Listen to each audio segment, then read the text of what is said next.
آ رہی ہے آپ لوگوں کو؟ جی آ رہی آواز. جی جی چلیے جی ٹھیک ہو گیا. السلام علیکم ورحمۃ اللہ وبرکاتہ. اپنی کلاس شروع کرتے ہیں آج کی.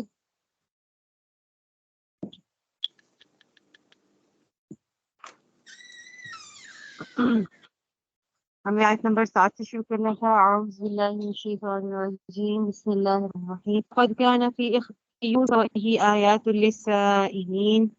حقیقت یہ ہے کہ جو لوگ تم سے واقعہ پوچھ رہے ہیں ان کے لیے یوسف ان کے بھائیوں کے حالات میں بڑی نشانیاں ہیں. ٹھیک ہے، یہ جو بات ذکر کی گئی کہ ان کے لیے بڑی نشانیاں ہیں، یہ بظاہر طور پر جو کفار مکہ ہیں ان کے لیے ان کے بارے میں ذکر کی گئی کہ ان کے لیے نشانیاں ہیں. ٹھیک ہے، جبکہ سوال کنہوں نے پوچھا تھا؟ یہودیوں نے پوچھا تھا، بنی اسرائیل کے. اور یہودیوں نے جو آباد ہو گئے تھے مصر کو چھوڑ کر آ گئے تھے ادھر مدینہ میں، انہوں نے یہ سوال کیا تھا. اور دوسری بات اس میں کیا ہے کہ اللہ تعالیٰ نے فرمایا اس میں بڑی نشانیاں ہیں.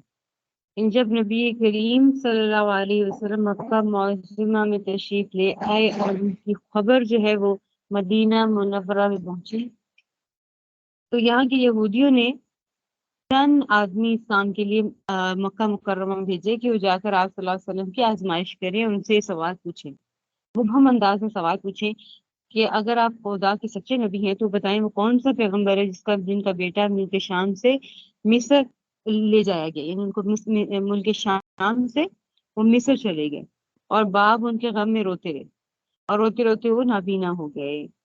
تو یہاں پہ کیا ذکر کیا؟ تو یہ واقعہ یہودیوں نے اس لیے ان کے نزدیک کسی کوئی عام شہرت نہیں تھی. اس واقعے کی عام شہرت نہیں تھی.